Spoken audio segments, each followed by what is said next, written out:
Hello, my friends, and I hope you're having a fantastic day. So, this tweet came across my timeline. And here we have one of the normal issues, I want to say, in society in general. It's not just gaming. This just happens to center around gaming, where person makes a statement that speaks for a group. Other people get upset about statement that speaks for a group. And then people who believe in the statement that speaks for the group want to defend said statement. And of course, either side, whatever you believe, you're the enemy. Now, I will say in this case, I do consider anybody who tries to blanket statement these sorts of things is probably my ideological enemy. I have no interest in someone who wants to try to take away my desire to express my personal opinion or enjoy those things in which that I enjoy. Now, I also have no interest in generally taking away what they want to enjoy. That's why I say when it comes to gaming, let people design what they want. Then we can decide if we want to buy it or not. That is how a market works. People create a thing sells or not, more thing gets made if it sells. That's how it's supposed to work, but that's not how it's been working currently because of various issues. And of course, when the developers forget that kind of thing, and a small component of activists have come to the conclusion that because the developers are on their side, that means automatically we have to buy what they're selling. They get upset when we stop because, as I've said before, games are not a necessity. They are a luxury. They are something we choose to buy because we enjoy them. And when you stop making something we enjoy, we stop buying it. Now, obviously, this guy is saying that women have fought for decades to stop being portrayed like the woman in Stellar Blade, like Eve. But then Naughty Dog had to fight to get Elle just shown on the cover of The Last of Us. Well, considering the description of The Last of Us really centered more around the two brothers and less around Elle, because that's honestly, I almost bought I haven't played The Last of Us, I'll be upfront. I haven't played The Last of Us. I thought a couple times about buying it when I was looking for a new game, but something about it just kept telling me, no, I'm not really interested. And so I never did. And I probably won't at this stage. Knowing where The Last of Us 2 goes and everything else, I don't want to play it. Savvy, being the strong defender of everything she is, has the same basic opinion as I do, is that she doesn't want people speaking for women. And, you know, we can speak for ourselves. I am into any good game. It doesn't matter where on the scale it falls, as long as it's a good game that I can enjoy. Then you have a person like Lamar, who I don't know if Lamar is a real man or if that's a woman or whatever. But they, of course, go on the idea of, well, you know, other women want this other thing. Because I'm not dumb enough to say there aren't any women who want that kind of representation, who don't want the woman in Intergalactic, the heretic prophet. I don't understand why they do, because personally I find those kinds of characters not very good. And maybe, this is a big maybe, the game will come out and it will prove me wrong. I am always open to be proven wrong after a game comes out. But that doesn't mean I'm going to buy it when it comes out. And that doesn't mean I'm going to buy it after it comes out. Let's be honest here. I have a huge backlog of games. I try very hard to be selective about what games I buy at this stage, because there are so many games I have that I haven't played that maybe I shouldn't buy any more games. But at the same time, as a gamer, we all know how that goes. You're going to end up buying more games no matter what you say. I'm just trying to be more selective at this stage, you know? But they try to say don't speak over women. And as a woman, I'm going to speak over other women. You know why? Because just because you're a woman doesn't mean I have to agree with you. I get to have my own opinions. I get to have my own likes, my own dislikes, and I get to disagree with what you say women should do and should be. Because I'm my own individual. I am far more of an individualist than I ever really am a group person. I have a hard time, in fact, being part of any group, because there's always going to be something within that group that I disagree with and that I don't want to adhere to. Because I'm just me. I'm a little crazy. It's okay. And Savvy goes through it and basically tears this person apart, pointing out how obviously other people don't want these games. And, you know, she does a great job. And I am going to go ahead and just read some of it. Because this person seems to think that the only women who matter, the only women who count, are the women who think the way he, she, it, whatever, thinks they're supposed to think. It says you are speaking over women who want more and better representation in games. What kind of representation do these women want? Is what I have to ask. Because I'm not seeing anything that really represents women at this stage. Yeah, the model for whatever in the world the heretic prophet character is named is a real person. But at the same time, the attitude behind her doesn't feel authentic, and that's part of the problem. And that's always going to be part of the problem, is that at this stage, they're not building authentic characters. I know there are plenty of people in which the looks matter more than the attitude. There's always going to be those people because there are shallow people all over the world. And if you're one of those people, maybe I should apologize for calling you shallow, but realistically, we both know it's true. For me, the character personality matters slightly more. I would rather have an average looking female character with a great personality than an absolutely beautiful female character with a girl boss personality. And I think we've proven that an absolutely beautiful character with a girl boss personality doesn't work either. Realistically, girl boss personality does not work at all. Trying to turn a woman into a man doesn't work at all. Trying to give a woman manly traits doesn't work. Not physically, not personality-wise. Across the board, what women should want to see, theoretically, are other women. Actual women. Actual female characters that act like women act. But this is what I'm tired of. And I'm tired of it on all fronts. I'm tired of the whole idea that you can only have one opinion. It's kind of like the current divide forming in the whole, what I'm going to term at this stage, the pro-gamer movement. The movement pushing everything back towards gamers being the center of the gaming industry. And that current divide is how sexy is too sexy. You have severe conservative Christians acting like they're the victims on one hand, and then you have people who have far less stringent opinions about the, how do I put this? And then you have the more sexually liberal, it's the only way I can think of it to put it, on the other side. And the two are knocking heads occasionally right now, because they both claim that the other side is trying to ruin gaming for them. Now, what I hate to say for the more conservative side of everything is that there's always going to be a space for where women are less dressed, because it sells. Sex sells. Beautiful women sell. Letting men play around in a video game with something they enjoy seeing is always going to sell. On the other hand, it takes more effort and time and creativity to create a good character that people really are interested in.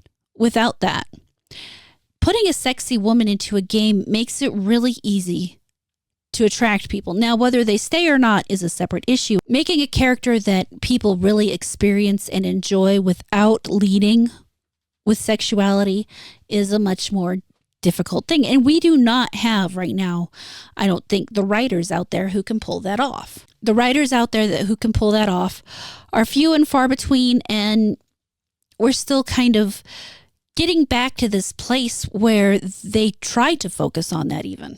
We don't have the right people in the jobs. And until the AAA studios figure themselves out and start putting gamers back in the center of who they develop their games for, we're not going to really get those people back, at least not on the big stages. They're going to be harder to find in that AA indie scope, where you have to dig harder to find the games you want to play. I think that's a huge reason that it's harder for gamers right now, is because you can't just say, oh, X studio is putting out Y game, this is going to be great.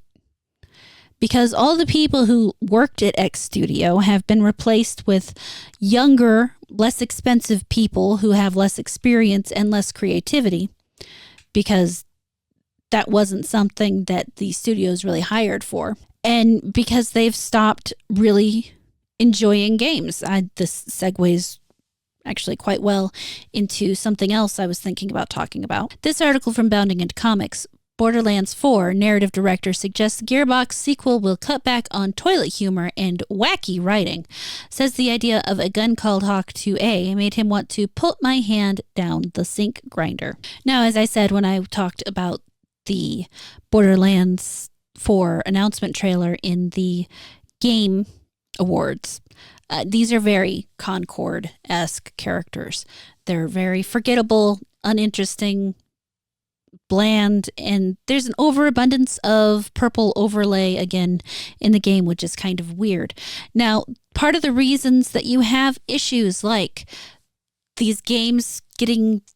all of these games getting sequels that have a different tone from the original is because the original people who worked on them are gone. The people who worked on them originally are gone, and they've been replaced with activists. They've been replaced with people who don't actually care about the game. I know sometimes people have a tendency to forget that these studios have rotating personnel. They have people who leave. When those people who get laid off go, the people they're laying off aren't the people who are ruining the game. They're the people who've been there the longest. They're the people who cost them the most. Because they've been there so long, they have good salaries, they have good contracts, all sorts of they have perks that others didn't because they've been there so long. And thus, when it comes time to cut the fat they cut isn't the people who are causing the problems. It's the people who cost them the most. That is why you see so many new little indie studios popping up that have really interesting looking games, because the places they were working before had deemed them too expensive to work with. The people who had the best ideas are being removed from the studios. When Dragon Age the Veilguard was coming out, I did a video a while back that detailed each of the key players that had left over the 10 years between Dragon Age Inquisition and the announcement of Veilguard coming out. It was one of the reasons from the beginning I knew that that game was not going to be good, because the people who worked on it, the people who kept the game cohesive, were gone. The people who knew what they were doing and understood the people who loved their game were gone. They're working on their own things. I'm going to continue shilling Nightingale until I'm blue in the face, but Nightingale is a fantastic survival game. They have a lot of work to do still. It's in early access, but they love the game and they want it to be successful. They want to listen to the people who are playing their game and make something that we love. Even more so in a Gaslamp fantasy area, which you don't see enough of, in my opinion. So I'm really excited as that game continues to evolve. But the fact is, where we are is because there are too many people who have forgotten that gaming is an industry, that gaming is a market, that you have to make games that people like. And there are too many people who think that they know better than the rest of us, that think it's okay to just say, fuck you, I know what you really want, and make it anyway. Or who listen to their best friend who's really not even a gamer, who said, oh, I don't like that design, it's kind of sexist.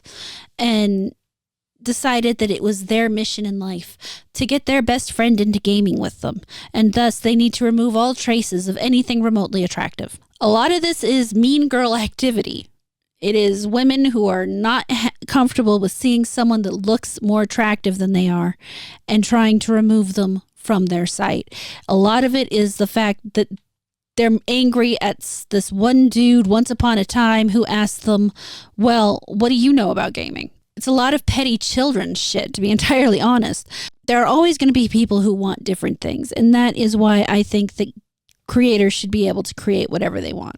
But I also know that you're not entitled to anybody's time or money. And I am happy that the day seems to have come that gamers have decided that they need to make these decisions, that they need to purchase wisely with their wallets and not just buy whatever comes out. I am so happy and I'm so proud to see so many gamers actually doing that, not just buying whatever comes out, because I know it's hard for some people. I know a lot of people are really devastated to see what's happening to some of their favorite game franchises. And I know it hurts so bad to have to turn your back on it because, well, I've been there. I've had to turn my back on my favorite game franchises. I've had to find something else to occupy that time I would have used with specific things, because I know the people who are making these don't care about me, and more than not caring about me, they don't care about what they're creating. They don't love what they're creating anymore. And instead of making something good, they're making something that reflects themselves, and I don't like who they are. And maybe that will sound cruel to some of them, but it's true. I don't like who these people are. I do not identify with who these people are. I don't want to identify with who these people are. I don't care who these people are, because what I want is a good game that I can play and enjoy, not learn about your deep mommy issues or daddy issues or whatever that you have written into the game, because apparently we all have mommy and daddy issues, because so many of them have this freaking hero complex where, well, if I can just reach that one gamer, that one kid who was like me with this example of my life, and inspire them to go be better. And they take it way too literally, more than that. But I mean, there's a whole diatribe I could go on to about how kids aren't being sufficiently taught how to read and understand these things. But I'm not going to do that tonight. Despite what some people might say, we have not won. We are still in the process of pushing the game industry to focus on gamers. We are not done. We won't be for quite a while. And honestly, in my opinion, it's a never-ending battle. It's something that we have to remain on top of really for the rest of eternity, because there will always be someone trying to slip that one or two game through. And then you have the entire inevitable flush of games just like it that people think, well, you know, they took that one, so maybe they'll take our slop. And it's okay to take the one game, but you got to watch out for the slop.